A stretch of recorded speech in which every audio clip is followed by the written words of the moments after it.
नमस्कार, मैं हूं सत्यपाल और आप देख रहे हैं CWB हिंदी न्यूज।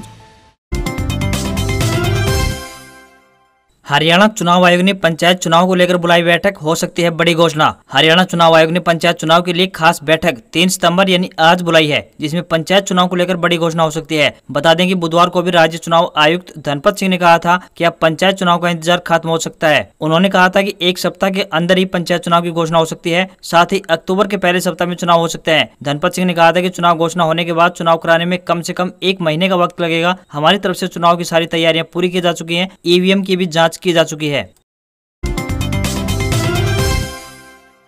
उप मुख्यमंत्री चौटाला के अफसरों को 2 टूक, नागरिक उड्डयन विभाग के विभिन्न प्रोजेक्ट्स में ढिलाई करने वाले बख्शे नहीं जाएंगे। हरियाणा के उप मुख्यमंत्री दुष्यंत चौटाला ने नागरिक उड्डयन विभाग के विभिन्न प्रोजेक्ट्स में ढिलाई बरतने वाले अधिकारियों की खिंचाई की और कहा कि वे अपनी कार्यशैली में सुधार करें। उन्होंने प्रदेश की विभिन्न हवाई पट्टियों के विस्तार को लेकर केवल वर्तमान परिप्रेक्ष्य में ही नहीं बल्कि अगले 20 वर्षों का विजन लेकर चलें, जिससे कि उड्डयन क्षेत्र में हरियाणा एक रोल मॉडल बन सके। डिप्टी CM, जिनके पास नागरिक उड्डयन विभाग का प्रभार भी है, ने अधिकारियों से विभाग की पिछली बैठक में दिए गए निर्देशों का हवाला देते हुए एक अधिकारी से जवाब तलबी की। उन्होंने भिवानी, नारनौल, करनाल तथा पिंजौर हवाई पट्टियों के भविष्य में विस्तार की योजना के लिए अतिरिक्त जमीन के लिए भी प्रबंध करने के बारे में पूछा। इस अवसर पर अधिकारी को संतोषजनक जवाब नहीं दे पाए, जिस पर उन्होंने खिंचाई करते हुए कहा कि इस विस्तार के लिए ई-भूमि पर जमीन के लिए आवेदन क्यों नहीं मांगे गए। उपरोक्त हवाई पट्टी की आवश्यकता अनुसार उन्होंने तुरंत ई-भूमि पर जमीन की डिमांड को अपलोड करने के निर्देश दिए। उन्होंने उक्त प्रोजेक्ट के साथ स्काई डाइविंग व अन्य एडवेंचर स्पोर्ट्स के लिए भी प्लान तैयार कर कार्रवाई करने के निर्देश जारी किए हैं।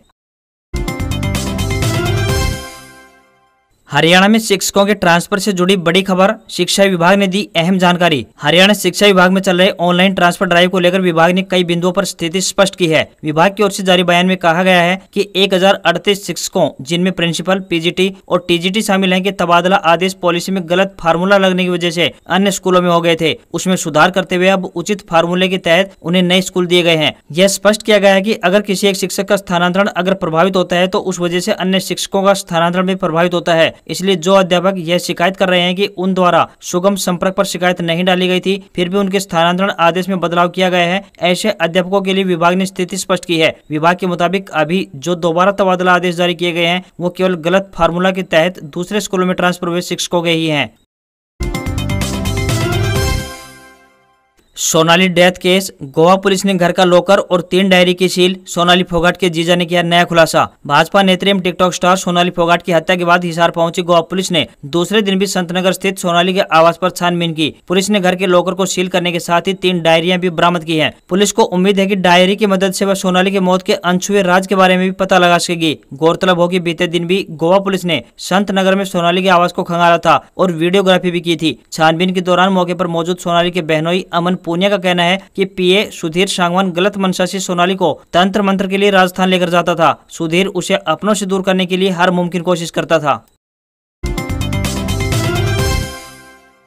पंचकुला अग्निकांड, पीड़ितों से मिले CM मनोहर लाल, 100 दुकानदारों को मुआवजा देने की घोषणा। हरियाणा के मुख्यमंत्री मनोहर लाल ने पंचकुला पहुंचकर सेक्टर 9 स्थित रेडी मार्केट में गुरुवार रात लगी आग से प्रभावित दुकानदारों से मुलाकात की। उन्होंने घटना पर दुख जताया और कहा कि इस दुख की घड़ी में हरियाणा सरकार दुकानदारों के साथ खड़ी है। मुख्यमंत्री ने सरकार की ओर से सभी प्रभावित करीब 100 दुकानदारों को 25,000 रुपए प्रारंभिक राहत राशि प्रदान करने की घोषणा की। वहीं मुख्यमंत्री व्यापारी क्षतिपूर्ति बीमा योजना के जरिए प्रभावित दुकानदारों की वित्तीय सहायता का भी भरोसा दिया। उन्होंने कहा कि नुकसान का आकलन करने के बाद दुकानदारों की वित्तीय सहायता की जाएगी। उल्लेखनीय है कि गुरुवार रात्रि पंचकुला के सेक्टर 9 की रेडी मार्केट में भयंकर आग लग गई थी। आग की चपेट में कई दुकानें आ गई। दुकानों में रखा सारा सामान आग की भेंट चढ़ गया। घटना की जानकारी मिलते ही पंचकुला और डेरा बस्सी से फायर ब्रिगेड की 10 गाड़ियों ने पहुंचकर करीब 5 घंटे की कड़ी मशक्कत के बाद आग पर काबू पाया। फिलहाल आग लगने के कारणों का पता नहीं चल पाया है। 1986 बैच के IAS PK दास ने सेवानिवृत्ति के अगले ही दिन बिजली निगमों के अध्यक्ष के रूप में कार्यभार संभाल लिया। हरियाणा सरकार में PK दास को आखिरकार राज्य की मनोहर सरकार ने ठीक 1 दिन बाद नई जिम्मेदारी दे दी है। जनहित के फैसले बेदाग छवि वाले PK दास हरियाणा बिजली कंपनियों यानी निगमों के बतौर चेयरमैन काम करते रहेंगे। PK दास ने बताया कि 36 साल की उनकी नौकरी में हर एक मुख्यमंत्री के साथ उन्होंने काम किया है। वर्तमान CM मनोहर लाल जहाँ प्रदेश को डिजिटाइजेशन की दिशा में आगे ले जाने में सफल रहे हैं, वहीं चौधरी बंसीलाल ग्रामीण एरिया में सड़कों के जाल, स्वर्गीय चौधरी भजनलाल इंडस्ट्री, भूपेंद्र सिंह हुड्डा ने भी सड़कों के साथ साथ में शिक्षा, बिजली के अहम प्रोजेक्ट को लेकर काम किया। दास का कहना है कि हर CM की अपनी अलग क्वालिटी है। पूर्व CM चौटाला के कार्यकाल में सड़कों, इंडस्ट्री लाने व NCR का विकास जैसे अहम काम हुए। रजिस्ट्री, स्पीड पोस्ट और पार्सल के भुगतान के लिए डाकघरों में हुई नई सुविधा शुरू। भारतीय डाक विभाग द्वारा डिजिटल भुगतान को बढ़ावा देने के लिए एक क्यूआर कोड के माध्यम से भुगतान की सेवा शुरू की गई है। डाकघरों में काउंटर पर रजिस्ट्री, स्पीड पोस्ट और पार्सल बुकिंग करवाने वाले ग्राहकों के लिए बुकिंग शुल्क का डिजिटल भुगतान करने के लिए एक क्यूआर कोड लगाए गए हैं। ग्राहक इन्हें स्कैन कर रजिस्ट्री, स्पीड पोस्ट और पार्सल बुकिंग का भुगतान डिजिटल रूप में कर सकते हैं। डाकघरों में काउंटर पर सभी प्रकार की रजिस्ट्री, स्पीड पोस्ट और पार्सल बुकिंग करवाने वाले ग्राहकों के साथ नकद में भुगतान करने के लिए खुले पैसे की समस्या आ रही थी। इस समस्या को दूर करने के लिए डिजिटल भुगतान को प्रोत्साहन देने के लिए अब डाकघर में क्यूआर कोड से भुगतान करने की भी सुविधा शुरू कर दी गई है। यह सुविधा सभी डाकघरों में शुरू कर दी गई है। इनकम सर्टिफिकेट को लेकर खट्टर सरकार का बड़ा फैसला। अब सरल पोर्टल के माध्यम से जारी होगा आय प्रमाण पत्र। हरियाणा सरकार ने सरल पोर्टल के माध्यम से आय प्रमाण पत्र जारी करने के संबंध में निर्देश जारी किए हैं। हरियाणा के मुख्य सचिव द्वारा इस संबंध में जारी एक परिपत्र के अनुसार हरियाणा का कोई भी सरकारी विभाग राज्य के किसी भी निवासी को आय संबंधी प्रमाण पत्र दस्तावेज जमा करने के लिए बाध्य नहीं करेगा। अब सरल पोर्टल के माध्यम से काउंटर पर आय प्रमाण पत्र जारी करना संभव हो गया है। अब हरियाणा के पात्र निवासियों को सरल पोर्टल के माध्यम से आय प्रमाण पत्र जारी किया जाएगा। एक बार जारी किया गया आय प्रमाण पत्र जारी होने की तारीख से 31 मार्च तक वर्तमान वित्तीय वर्ष के लिए वैध होगा।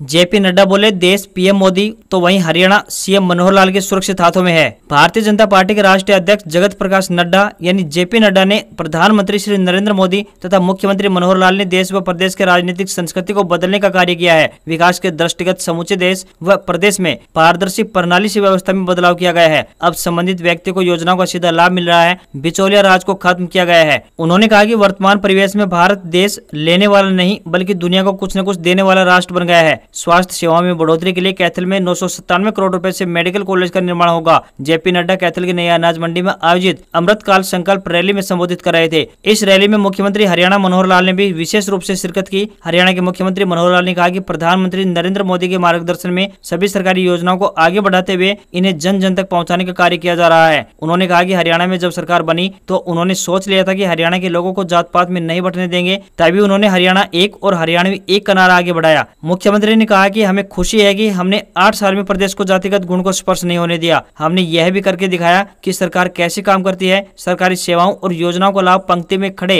अंतिम व्यक्ति तक पहुंचाया।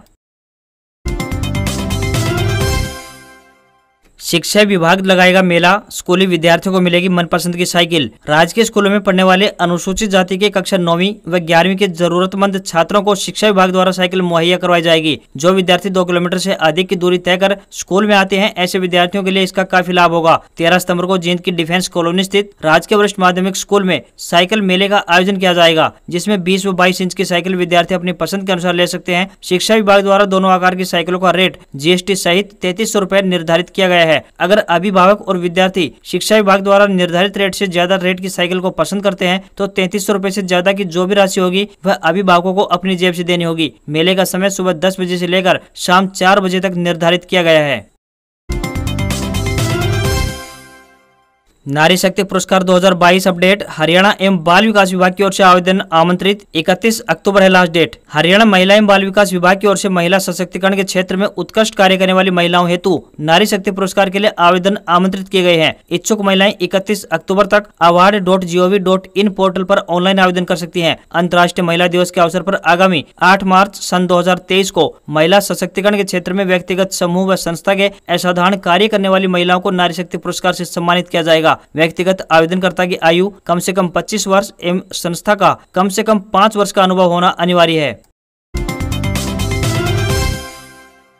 4 सितंबर को भारत पाकिस्तान मैच तय। हांगकांग 38 रन पर ऑल आउट। पाकिस्तान ने 155 रन से हराया। शादाब खान ने झटके 4 विकेट। एशिया कप में पाकिस्तान और हांगकांग के बीच खेले गए ग्रुप मुकाबले को पाकिस्तान टीम ने 155 रन से जीत लिया है। इसी के साथ यह तय हो गया कि भारत और पाकिस्तान के बीच एक और मुकाबला दर्शकों को देखने को मिलेगा। ये मैच 4 सितंबर को खेला जाएगा। पाकिस्तान ने 20 ओवर में 2 विकेट खोकर 193 रन का बड़ा स्कोर बनाया। मोहम्मद रिजवान ने सबसे ज्यादा 57 गेंद में 78 रन की पारी खेली, तो वहीं फकर जमान ने 41 गेंद में 53 रन ठोके। आखिरी ओवर की बात करें तो खुशदिल शाह का बल्ला भी जमकर बोला और उन्होंने सिर्फ 15 गेंद में 35 रन बना दिए। जवाब में हांगकांग की टीम सिर्फ 38 रन पर ऑल आउट हो गई। पाकिस्तान के लिए सबसे ज्यादा 4 विकेट शादाब खान ने लिए, वहीं मोहम्मद नवाज ने 3 और नसीम शाह ने 2 विकेट झटके। पाकिस्तान के कप्तान बाबर आजम का बल्ला इस मैच में भी नहीं चला, वो सिर्फ 9 रन बनाकर आउट हो गए।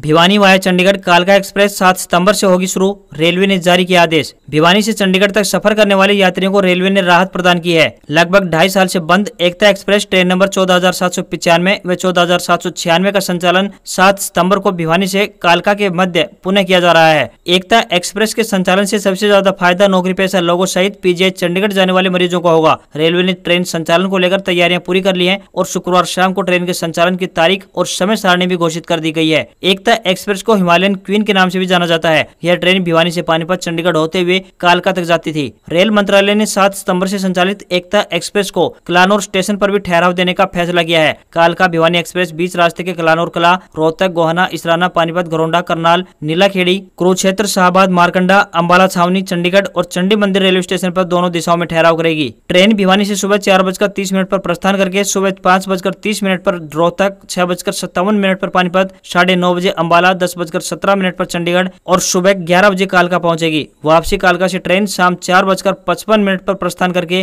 5:27 पर चंडीगढ़, 6:20 पर अंबाला, रात 8:16 पर पानीपत, 10:16 पर रोहतक और रात 11 बजे भिवानी पहुंचेगी। बड़ी खबर, जिन लाभपात्रों के बुढ़ापा, विधवा व विकलांग पेंशन कटी है वो जल्द करें यह काम, अपने आप शुरू हो जाएगी पेंशन। सिरसा के उपायुक्त पार्थ गुप्ता ने कहा है कि परिवार पहचान पत्र में किसी परिवार की आय अधिक दर्ज होने या अन्य जानकारी गलत दर्ज होने के कारण जिन लाभपात्रों के बुढ़ापा, विधवा व विकलांग पेंशन कटी है वे अपने नजदीकी सीएससी सेंटर पर जाकर परिवार पहचान पत्र में आय विवरण व अन्य जानकारी को दुरुस्त यानी ठीक करवाने के लिए अप्लाई कर सकते हैं। पीपीपी में यानी परिवार पहचान पत्र में जरूरी जानकारी दुरुस्त होने के बाद लाभपात्र की पेंशन अपने आप ही शुरू हो जाएगी।